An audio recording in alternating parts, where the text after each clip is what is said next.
Assalamu alaikum wa rahmatullahi wa barakatuh. Wa alaikum salam wa rahmatullahi wa barakatuh.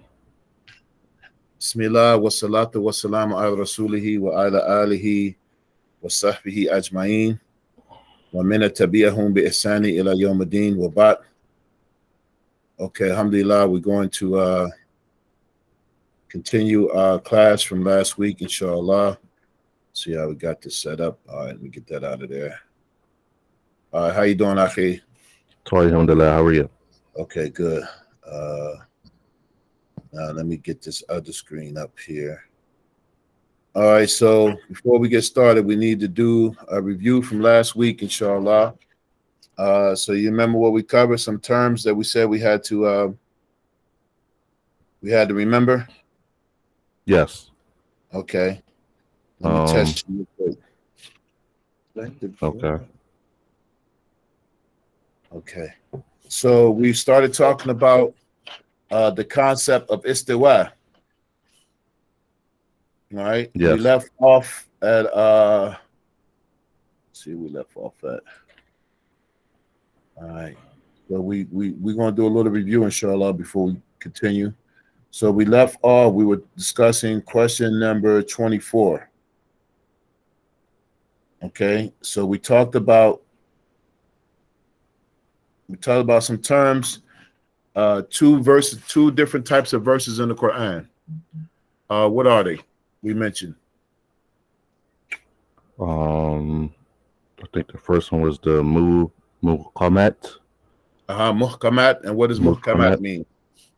Muhkamat means its meaning was that it's like a clear meaning. And the other kind of verse is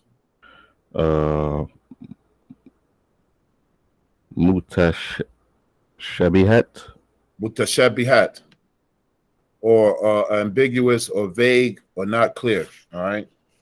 So we said the muhkamat refers to those verses that are apparent and clear, and they make up the bulk of the Quran, right? Yes. All right. Do you remember the ayat we shared that mentions the muhkamat, the mutashabihat verses? Where can we find it? I think the first one was Surah 3, ayat 122. Ayat 122? Yes. And I think we shared another one, which was Surah 15, ayat 49. Oh, yeah, no, those examples, but where can the verse we're talking about where Allah mentions the muhkamat and the mutashabihat? It's in Surah 3, like you said, but it's another verse we're looking for. Oh, that was verse 7. Yes. Yes. Okay. Good. And that we mentioned another term in there that we said that these the muhkamat verses are what? They are a concept that we covered. They are the blank of the book. The mother of the book. Yes. Okay. And the mutashabihat, they make up a small part of the Quran. And it says, what's the word that we use when we say the people who seek perversion or deviation in interpreting these verses? You remember the term that we use? Yeah, I think they were called the Zayiq people. Yeah, Zayiq. Yeah, Zayiq means perversion or aberration. All right, good. All right. Now, what else do we have? Okay. It says the hearts of the deviation. And then we said the term about ta'wil that's mentioned in the verse. It says that none knows the true meaning except Allah subhanahu wa ta'ala. And then we said in the ayah, it says that we believe in all of it and that all of it is from Allah. Is that correct? Yeah, the tafweed. Yeah. Okay. Yes. Okay, we're going to get to that, inshallah. Have we got people on here on Facebook? We got any comments or anything? Okay. All right. Let me see. How's your connection? I'm good on your Okay. Hanif, you still got a PDF copy of the book, right? I didn't. I told when you sent it to me, I didn't know what I hit, and I think I hit the wrong thing, and I might have erased it. Okay. I Well, apologize. your family was here for Jumu'ah, man. I could have gave them the Oh copy, but yeah, right. Wow. I'll be sure to have it ready, inshallah. Inshallah. All right, so I'm going to read where we at in the book because we need to read the questions, inshallah, for the listening audience. Okay. Just give me a second here. Connection is really moving slow. Okay, so we discussed the muhkamat and mutashabihat, and we discussed zayg or deviation. All right, and we discussed 1 second. Everything is all right, which is a deviation, and another meaning that we gave to the deviation. What people do is that they will assign a specific meaning to the mutashabihat verses, right? And we said that the mutashabihat verses, what are one of the qualities of the mutashabihat verses? It was like all right, because muhkamat has one meaning, right? The verses have one clear meaning. The mutashabihat can have how many meanings? Multiple meanings. More than one, yes. And because there are multiple meanings that could be applied, you just can't apply one specific meaning. That's the difference of the mutashabihat verses. Yes. Right? Okay, let's see this thing sound. All right, we clear on that? Yes. All right. So then the next one we gave an example as what you said in Surah Ali Imran, ayah 122. And in Allah should the believers put their trust. That's an example of a muhkamat verse. All right, meaning that there is only one meaning that you can apply. And of course, it was the Quran, the language of Allah subhanahu wa ta'ala, or the language that he used for the Quran. It has, rich meanings, but there's only one apparent meaning that you can get from that verse. I'm trying to find my page in this book. Give me 1 second. My connection is slow. All right, and then an example we gave of a mutashabihat verse is that the day that the shin will be uncovered. All right, that's an example because we don't know what the apparent meaning of that is. Something that has to be explained, right? Yes. All right. Okay, so we're going to cover that. I'm just trying to get to this question in the book because I'm going to have to read it. All right, here we go. Okay, tired. All right, so then we mentioned the verse that in the question number 24, we're talking about istawa, right? So question number 24, what we covered last week, it says, what is the meaning of istawa when he, pure as he, says, Al-Rahman, al-Arsh istawa? So the answer in the book, it said, is what is meant by istawa is a meaning which is befitting to the might of Al-Rahman. And istawa is known, but its reality is unknown. And the istawa of Allah upon the throne is not like the sitting of a human being upon a ship or on the back of an animal or on a bed. And the one who assumes that this is the case is from among those that are overcome by illusion, because he is creating a comparison between the creator and the creation. And it has been proven through sound intellect and transmission that there is nothing resembling him, just as his essence is not like any creation.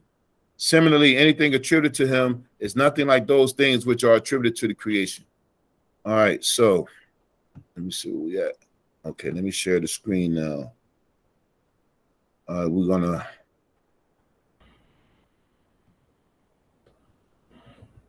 Okay. Okay, you see the screen now?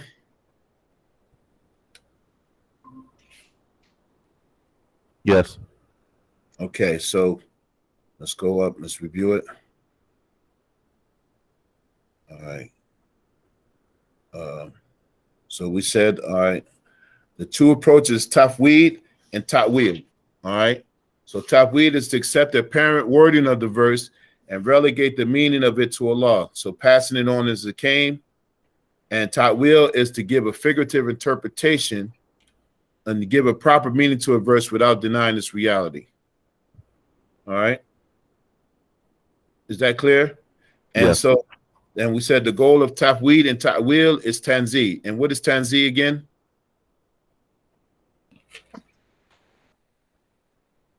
Tanzih was the complete transcendence. I'm sorry, complete transcendence. The complete transcendence. All right. So now question number 24 is continued. Here's an example we said last week, an example of tafweed. And this is a statement from Imam Shafi, rahimahullah. He said, I believe in what has come from Allah as it was intended by Allah, and I believe in what has come from the messenger of Allah, sallallahu alaihi wasallam, as it was intended by the messenger of Allah. All right. So those verses that are mutashabihat, which are vague and unclear in meaning, the best approach is tafweed. All right. The best approach is tafweed. And then there's also, we mentioned some of the later scholars, they used ta'wil where they gave an interpretation to make sure that the proper meaning was understood. So here's an example of ta'wil. We mentioned last week the story of Prophet Yusuf alayhi salam. And when he said he had a dream about 11 stars and the sun and moon prostrating to him. So that wasn't what it actually meant. The interpretation of it was when his family was gathered together after all of the trials, right? Yes.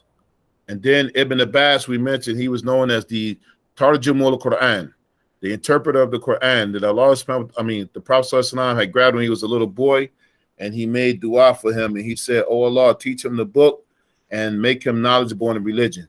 Oh yeah, we had a trivia homework assignment last week. And that was concerning Ibn Abbas. What was one of the special qualities of Ibn Abbas? There was one particular incident I was looking for. Do you remember that? I do remember the question. Yes, that was Okay.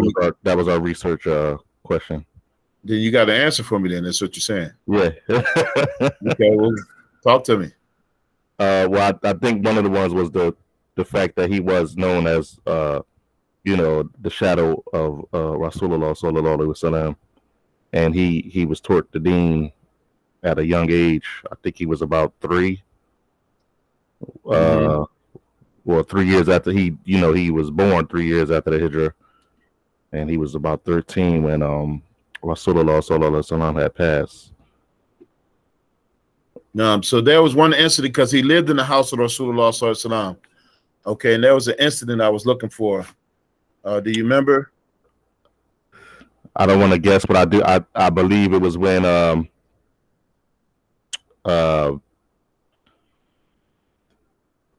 that wasn't him. I don't want to say that because that's totally wrong. All right. Well, the incident I was looking for is when the Ibn Abbas used to make tahajjud with the Prophet sallallahu alaihi wasallam. Okay. And he used to pray with him in the middle of the night.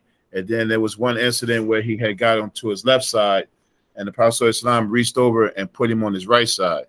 So he was giving him tarbiyah, that's just an example of him being in the company of Rasulullah sallallahu alaihi wasallam and how Ibn Abbas reached the stage that he did.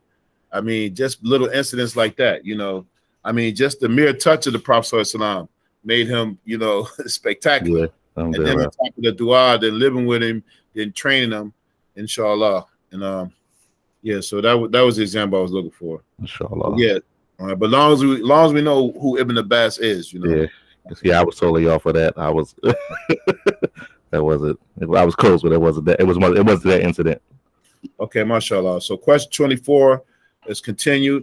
The meaning of istawa that we mentioned, that it has multiple meanings. So from among those meanings means to subjugate, to preserve, and to maintain, to sit, to settle, to stabilize, height, exaltation, and elevation. So if we were to take the apparent meaning or the apparent wording in the Quran when Allah says he made istawa al arsh, how will we understand that? From our lack of knowledge of understanding it, or? Well, first of all, we know what kind of verse is it? Is it a muhkamat or mutashabihat? That is definitely a mutashabihat verse. All right, and with the mutashabihat verses, that because all of these meanings with the wording used, all of these meanings are behind that word, but which one applies for Allah subhanahu wa ta'ala? For him, it will be the mukanat verses. No, for Allah with this verse, which one of these meanings would apply to Allah when He says istawa al-arsh? That he's elevated. That is a possible meaning: exaltation, elevation, or loftiness, right? Mm-hmm. But because it's a mutashabihat verse, you can't say that that's a specific meaning unless we have something specifically saying that, right? Gotcha. But with the mutashabihat verses, it can be a number of meanings, and but really one understanding. So, and because of the complexity of it, you don't assign one specific meaning. Like when people will say that the meaning of istawa means sitting. Like he's actually sitting on something. He's sitting on it. Okay, yes. When we connect it to the tafweed, that means that when these verses come, you leave them as they are because of the complexities that are involved.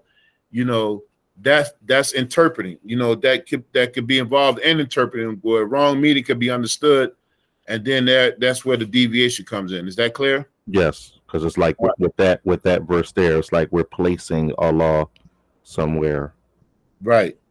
And Allah subhanahu wa ta'ala, his that is as such, or his essence is that he is not contained by space and time, because we mentioned last week in a little detail that the throne is a creation of Allah subhanahu wa ta'ala. And one of his necessary attributes is that he is al-mukhalafa lil hawadib, that he is totally dissimilar to his creation, because anything that comes in contact with the creation has some type of need. Now the throne, now how some people understand that Allah's, and how they make this deviation is that they say Allah is above the throne, and they believe that to be literal. So that means if Allah is literally above the throne is an actual location. It's a creation. So if Allah is literally above the throne, then you're saying that he's subjected to his creation. And even if you don't believe that, because to the credit of some of those people, I don't think they understand this thing in detail. But this is why you shouldn't say things, or you shouldn't insinuate certain things about Allah subhanahu wa ta'ala. Correct. For instance, if you just say that Allah is above his throne and we accept that, like in a literal understanding, then you're literally saying that Allah subhanahu wa ta'ala is in a location. Where the true way of the Salaf, or the majority of them, is that when they came to these verses, it was a full stop. And we already mentioned the example from Imam Shafi. He said, whatever Allah intended by it, that's what I believe. And then the ayat that says, we believe in it is all from our Lord. We don't deny any of it.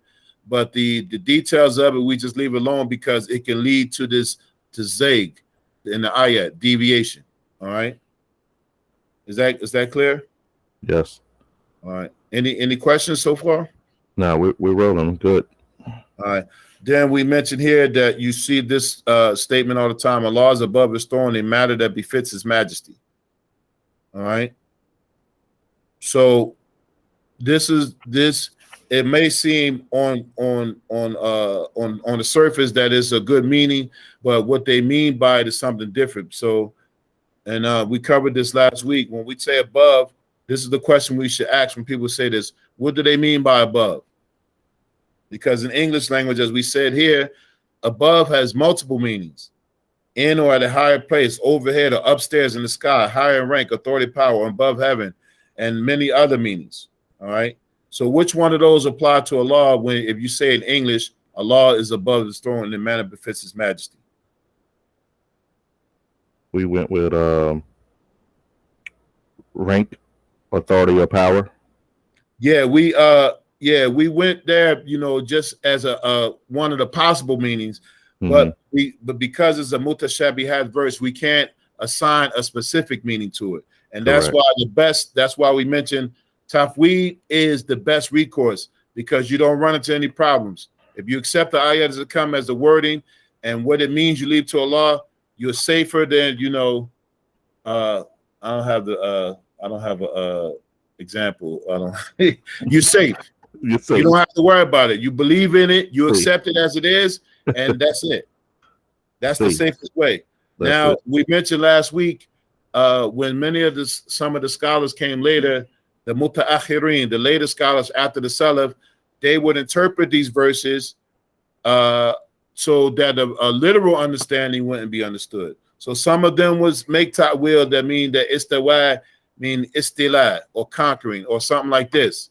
But the intent was to make sure that people didn't understand that istawa means something like city. And in next week's class, we're going to bring some examples from some so-called prominent scholars who have said some of these things that are not befitting Allah's majesty. Inshallah. And it's going to, it's not going to shock the world, but it's going to shock some people because, we've been hoodwinked, bamboozled, led astray, run amok, Mashallah. All right, so we said Tafwid is the safest approach, which is done by the majority of the Salaf, and the later generations did Ta'wil when necessary, so that the literal meaning wasn't understood. All right. Okay. Is that clear so far? Yes. Okay. All of this is just review.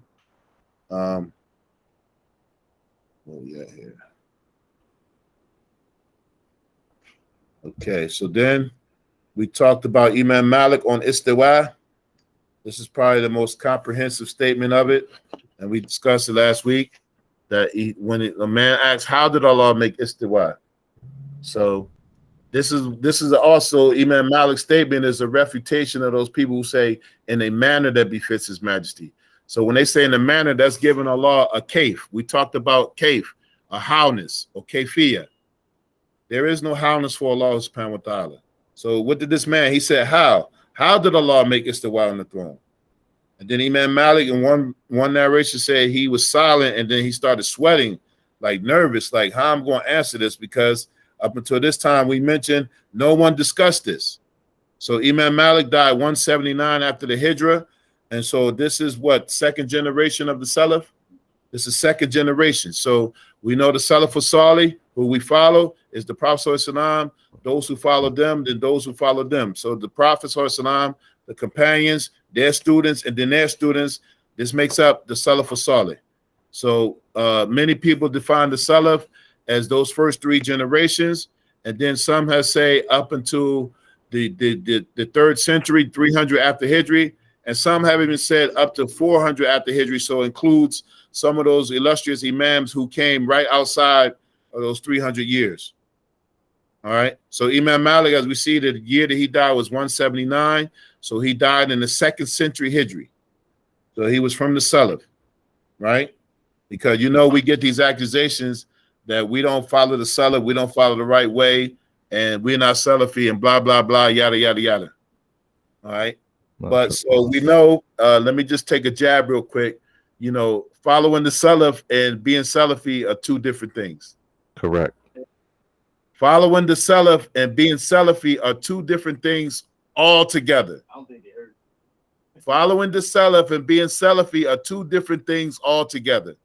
And that's why we're going to be explaining these things in the future, So you ain't going to accuse us of no deviants. We got proofs from the Salaf Salih. Yes, we do. Right? Yes. So Imam Malik, as we said here, 179, the man asks, how did Allah make Istawa? So we already know our understanding is Istawa al-arsh, leave it. That's tafweed, right?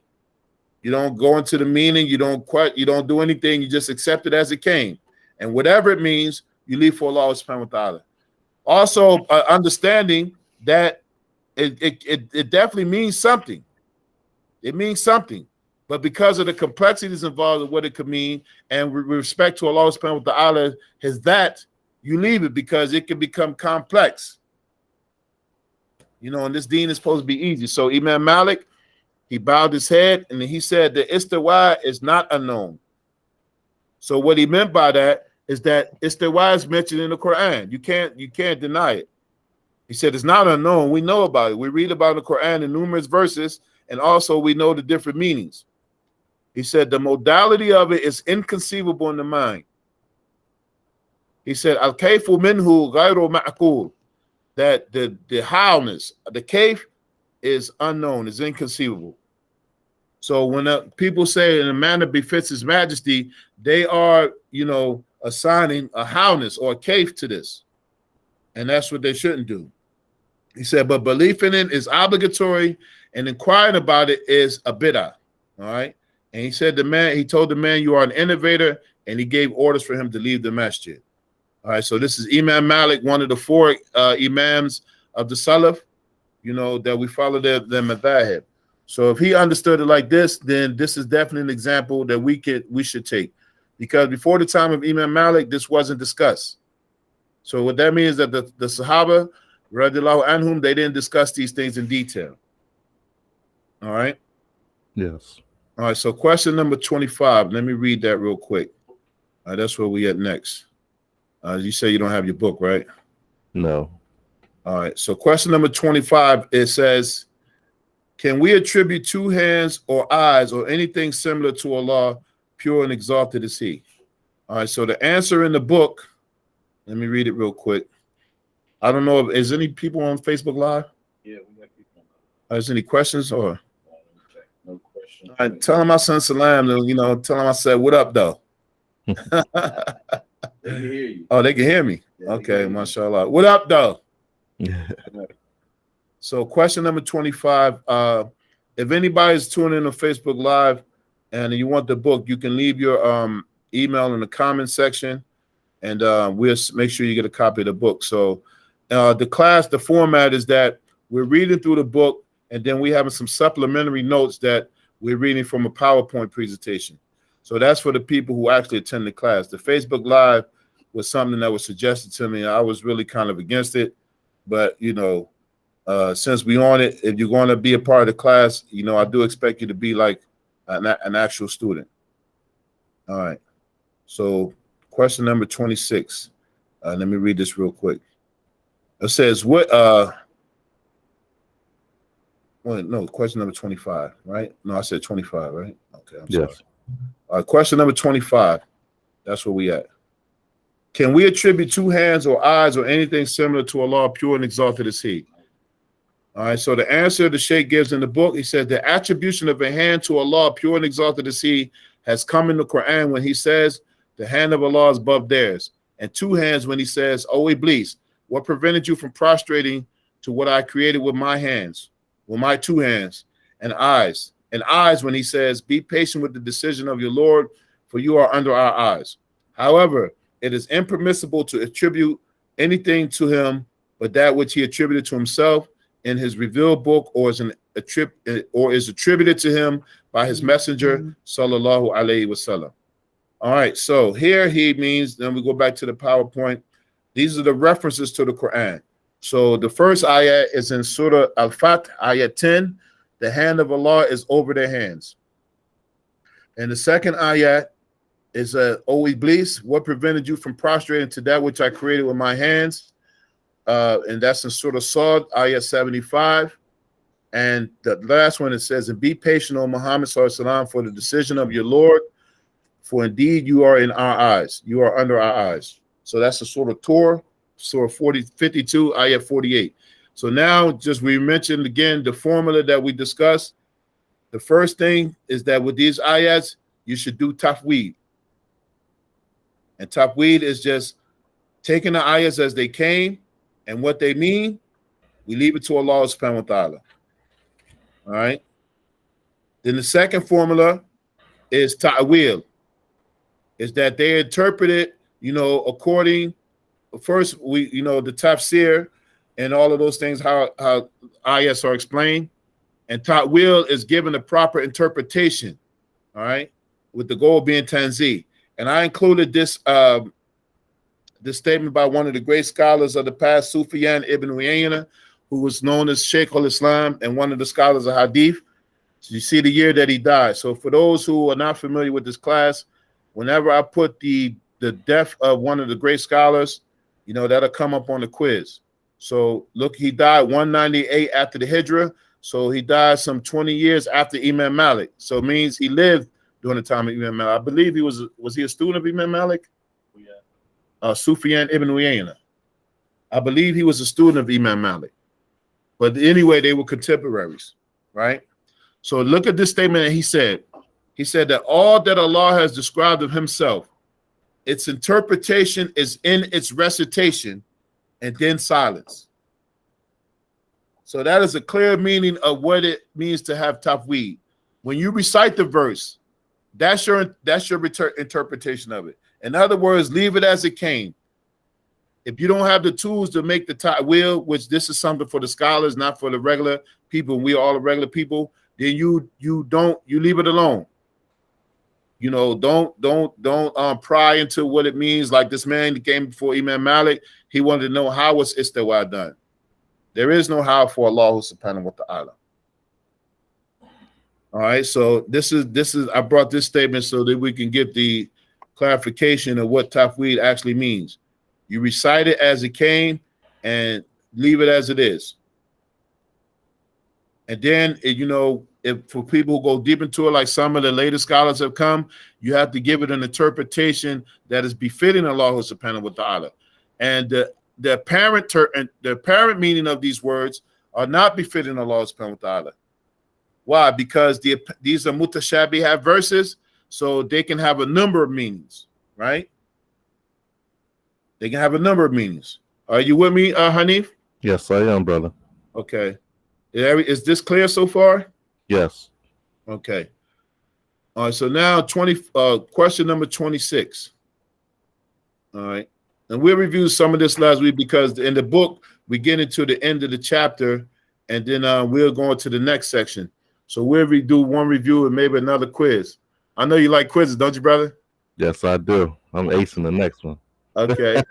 So question number 26, it says, what is the meaning of yad here?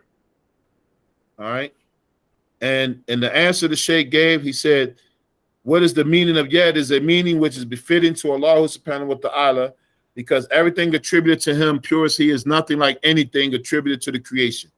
Whoever believes that he has a hand like a hand of the creation or an eye like the eye of the creation is overcome by illusion since he resembles Allah to the creation, whereas there is nothing like unto him. Okay, so now we go to the PowerPoint again. Question number 26. What I included here, if you can see that, this is a definition of what yed means. All right, can you read that? No, it's kind of small out here. All right, I might have to reformat it. So let me just, this is in the Hans Ware Dictionary. All right, this is in the Hans Ware Dictionary.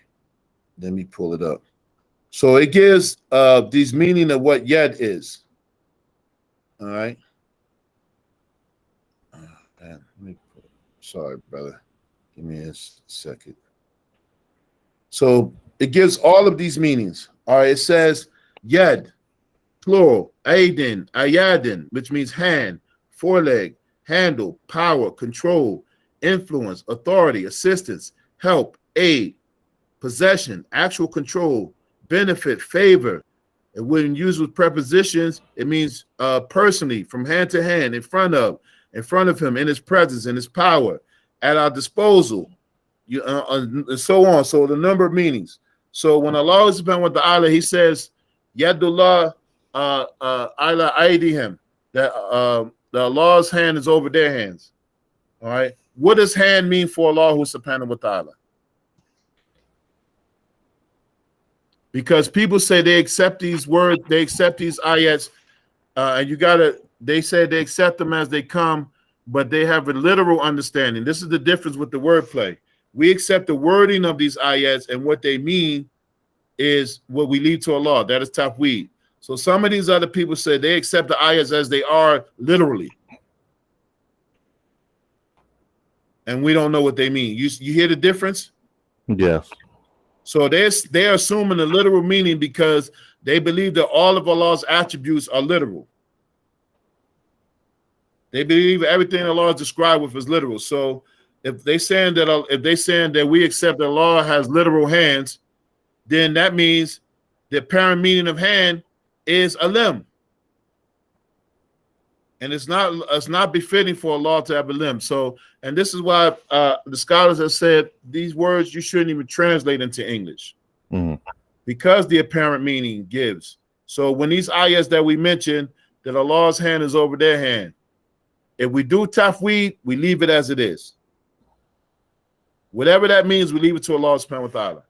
So now we understand yad to apparent meaning to mean hand, but Allah's majesty is such that he cannot be compared to the creation. So get that out of your mind.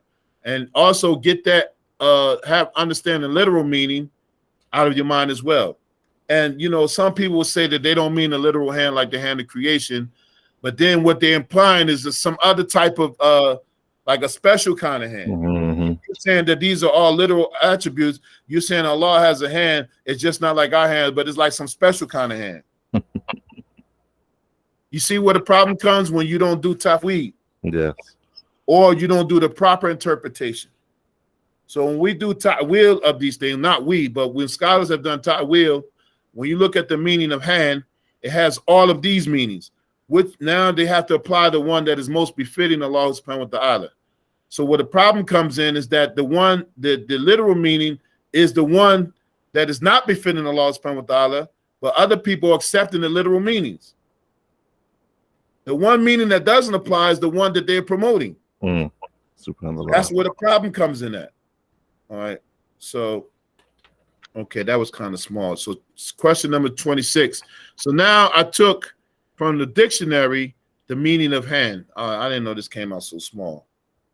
All right. So in the English dictionary, the meaning of hand, this was just 19 meanings.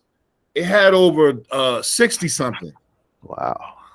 So where we have the meaning of hand in English. Let me see. I'm trying to make this big enough. I'll reformat it for next week. Okay. So here we have hand is the terminal. This is the apparent meaning. So people saying that when it comes to these ayahs of Allah, these mutashabihat, and they're saying they're taking upon the apparent meaning, that's a little bit problematic. We say we take it on the apparent wording, and what it means, we leave to Allah. Because the apparent meaning of some of these words, like yet, all right, in Arabic, we already just mentioned in just Hans Ware dictionary, all of those definitions. In English, if you translate hand, right? If you translate yad as hand, hand means the terminal, the prehensile part of the upper limb in humans and other primates, consisting of the wrist, metacarpal area, fingers, and thumb. The corresponding part of the forelimb in any of the higher vertebrates. So, you know, in the dictionary, the apparent meaning of the word is the one they give first. So then it has a meaning, a person, something resembling a hand or a shape, like it says the hands of a clock. A person employed in manual labor, a factory hand, a ranch hand, a person who is capable of performing a specific skill, work skill, or action, a real hand of geometry. So what it's saying that hands has all of these meanings, but when we apply it to Allah subhanahu wa ta'ala, or even yet in Arabic, all of these meanings don't apply, and once the apparent literal meaning does not apply. So that's why you just leave it. But when ta'wil is made, the best suitable interpretation has to be made. And this is why later scholars, they would interpret yad, meaning Allah's authority, you know, and certain, but you can't say that it actually, that the literal meaning, the interpreted meaning is the actual meaning. It's just an indication of what it means. Because the ayat in Surah Ali Imran, none knows the true meaning except Allah subhanahu wa ta'ala. It's just to give an understanding, so a wrong understanding is not understood. That clear? Yeah, that's very clear. Okay. And so when we're going to get some examples of this next week. All right. So then here and continue question number 26. Continue. Ibn Hajar al-Asqalani, one of the greatest scholars of this ummah. He mentions in his book Fathul Bari. So a quiz question real quick, either for you or anybody online. What is the Fathul Bari?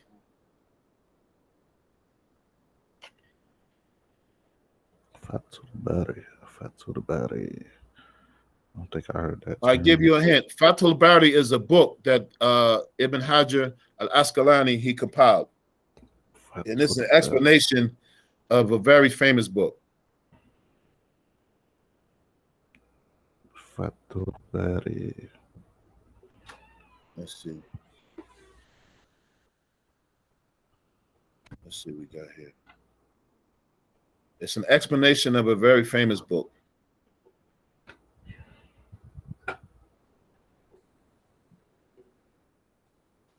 Anybody on online?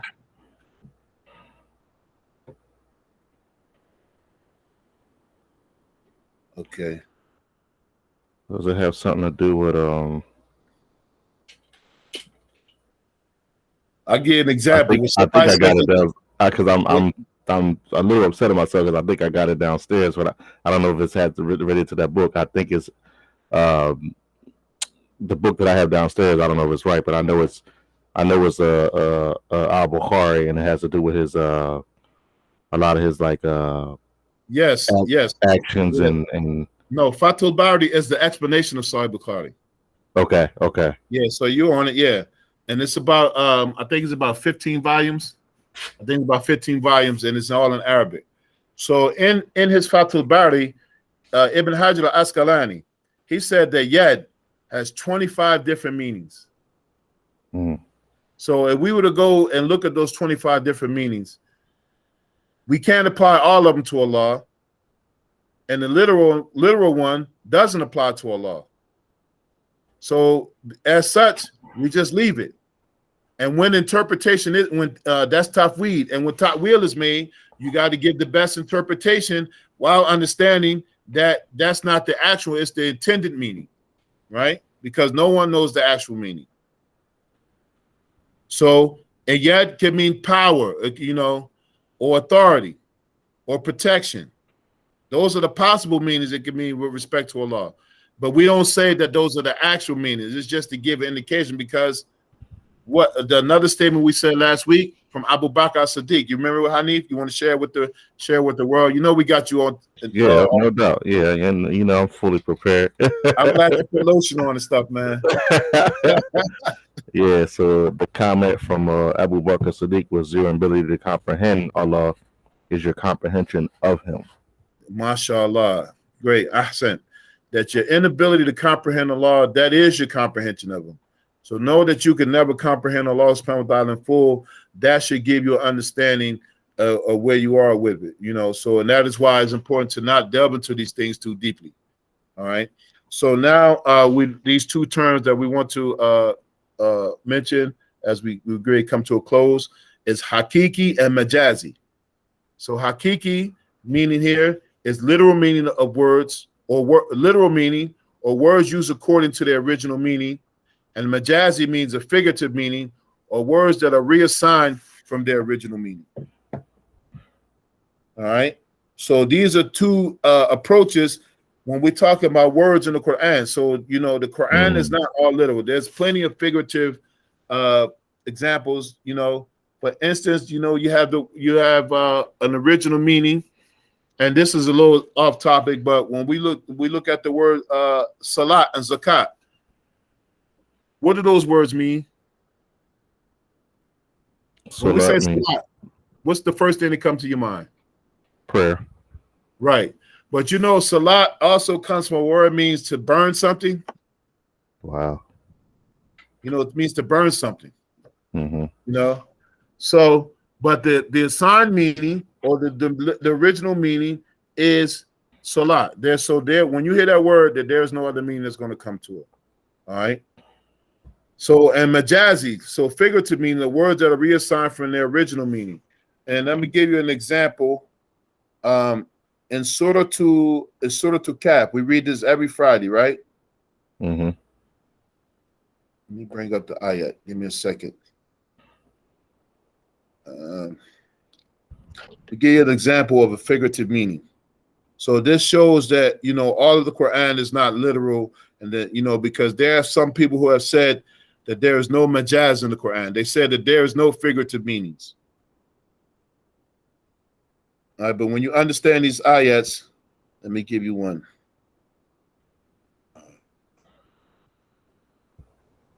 Where I'm at. I think it's ayat 63. So the story of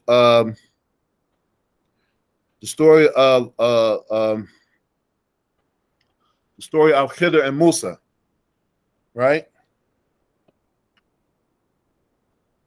You there? Yes, I'm here. Okay, you know the story of Khidr and Musa? When Musa came to Khidr, and he said that he came to a man who was the most knowledgeable, and he took him on a journey. He took him to these three, with the boy, the wall, and the ship. Yes. Okay. All right, so Prophet Musa, he went to him, he wanted to learn something. He said, "You will not have patience with me." Yeah. So this is one of the remarkable stories of Ta'wil, that he did these things. Apparently, it was something else. And Prophet Musa alayhi salam understood one thing, but they meant something totally different. Mm-hmm. Okay. Now I want to get to the part about the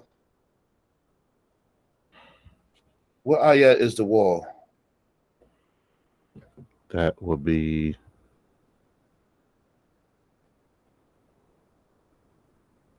okay. All right, so it's an ayat 77. So do I have the English on here? All right, so it says, and when he came, when they traveled, he said, he came and they found in it a wall. فَوَجَدَ فِيهَا جِدَارًا يُرِيدُ أَنْ يَنْقَضَ فَأَقَامَهُ. It says that we found there a wall that it was intending to collapse. So here, if you go by literal meaning, it says yuridu, that the wall had the niyyah or the intention to fall down on itself. Then he built it, he repaired it. So if we would accept this, where people say that there's no figurative meaning, if we said that the wall had an intent to collapse, that it wanted to collapse, can a wall have intention to collapse? Yeah, it can start breaking. Yeah, but a wall doesn't have an intention to do something. No, it doesn't. Literally, that's a literal intention. Yeah. A wall can't say, "I just want to fall down and break down." Yeah. No, It breaks down because of whatever reason, and he said, "Fix it." But it says, "Yuridu," that it intended, it wanted to fall down. So this is an example of figurative speech. He said he saw. So in other words, the word saying that the wall wanted to collapse, and then he fixed it. So what it means is that the wall, meaning that the wall was broken, and he fixed it. So that's a meaning reassigned from the original meaning. That's just an example. I did say it was off topic a little bit, but just to give you an example, and there are plenty of examples in the Quran of majazi. So if we understand that, then why couldn't we understand that it's possible that Allah subhanahu wa ta'ala uses majazi meaning, especially with some of these mutashabihat verses that mention some of these ayat, these descriptions of yad and ayn and wajh, that were eye, face, hand, and all of these things that are attributed to Allah subhanahu wa ta'ala. Why can't they have a majazi meaning? They have to have a majazi meaning because the literal meaning does not apply to Allah. Because the literal meaning of any of these words without any context means what? It means, like for hand, if you use the word yad or hand, what English or Arabic, without any context, it means what? Exactly what it says, the hand. A hand, a limb, an appendage. So if you use the word ayn without any context, which means eye, it means what? That we're giving Allah an eye. We're giving him. If you understand that with a hakiki meaning, you're saying that Allah has literal eyes. Yes. But when Allah is attributed with ayn, it can't mean that. It has to mean something figurative. Because it's, first of all, it's a mutashabihat ayah, that it has multiple meanings. And so either you're going to do tafweed, just leave it alone completely, don't even go into it, or a person is going to do ta'wil. And of course, we know ta'wil is done by the scholars who have the capabilities to do that, explain the Quran by itself, by what the Prophet Islam said, or how the Sahabas understood it. And then after that, Ibn Abbas, the one we mentioned, he said, after you go through all of those formalities, then you interpret the Quran by the Arabic language. You interpret the Quran by the Arabic language.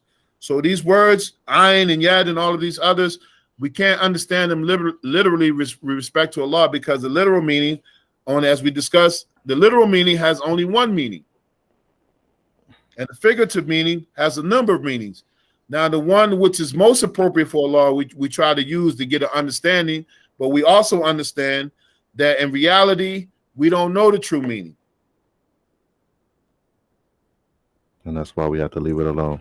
That's why the best way is tafweed. But if ta'wil has to be made, it has to be given a proper interpretation. But that proper interpretation is just an indication, not the specific meaning, because you'll hear other people saying that you are giving a meaning to these ayahs that wasn't given by the Salaf. You know, but then some of the later scholars, because we already explained that the early Salaf, this wasn't even a topic of discussion. No. They just, we hear and obey. Yeah, we roll with it. We roll. Yeah, that's it. We rolling with it. We don't need to understand what it means. You know, the Prophet ﷺ revealed, Allah revealed it to the Prophet ﷺ. He told it, he recited to us, and they knew Arabic language. You don't find in the reports of the Sahaba what does Allah mean by istawa and what does he mean by yad? Because they already knew there wasn't a literal meaning that was meant. But they didn't even go into detail about it. They just, you know, they just left it. Yep. And then when, you know, as Islam started to expand and they started to go to different cultures and civilizations where some of these questions started to pop up. And this is why we have, you know, even this concept of Aqidah. Because the word Aqidah wasn't used by the Prophet ﷺ or the Sahabas. Aqidah means what? It means the belief, right? But it comes from a word that means to gather stuff together, to gather bundles of sticks and tie them up.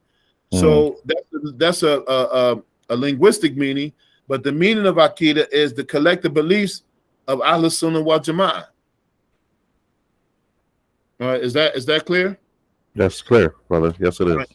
All right, so today we covered these terms you need to know: Hakiki, Majazi. You need to know the date of Ibn Hajar Asqalani when he passed. Also, Sufyan Ibn Uyayna, the scholar that we mentioned. Those verses that we mentioned in the Quran, like if I say the verse that says Allah's hand is over their hands, where can that be found?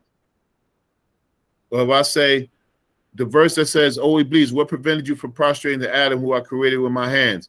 Where can that be found? So you know the references, stuff like that. All right, and what else we going? Yeah, so that's it. What else? That's about it. All right, any questions? Nah, everything was good today, brother. Alhamdulillah. Okay, alhamdulillah.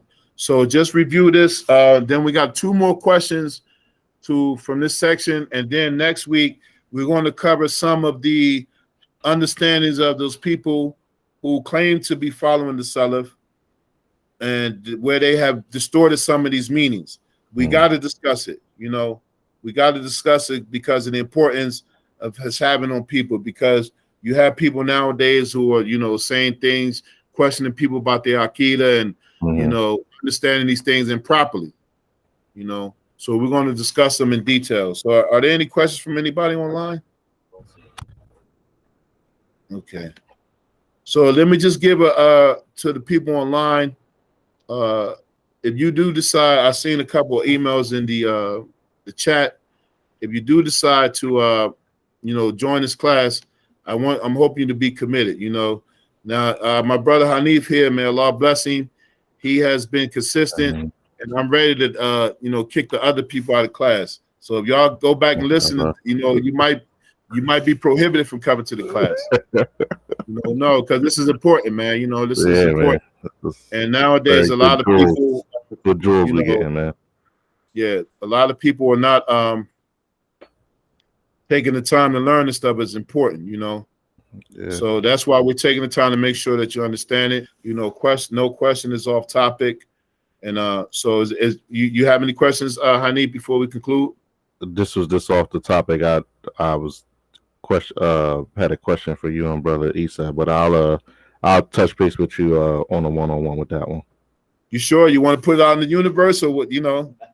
No, I don't want to do it just yet, inshallah, because I'm still kind of in training. So okay, we'll talk offline then, inshallah. Okay, yeah, definitely. Okay, alhamdulillah. So we're in there. It was inspired by Brother Isa. That's why I was wanted to take it. I know I don't really see him a lot, so it was inspired by him. Yeah, couple Brother weeks back, Issa is a so. very inspirational type of dude, Yeah, man. he is, man. He very. You look he at a is. smile, you be like, man, I'm ready to go Yeah. do something, man.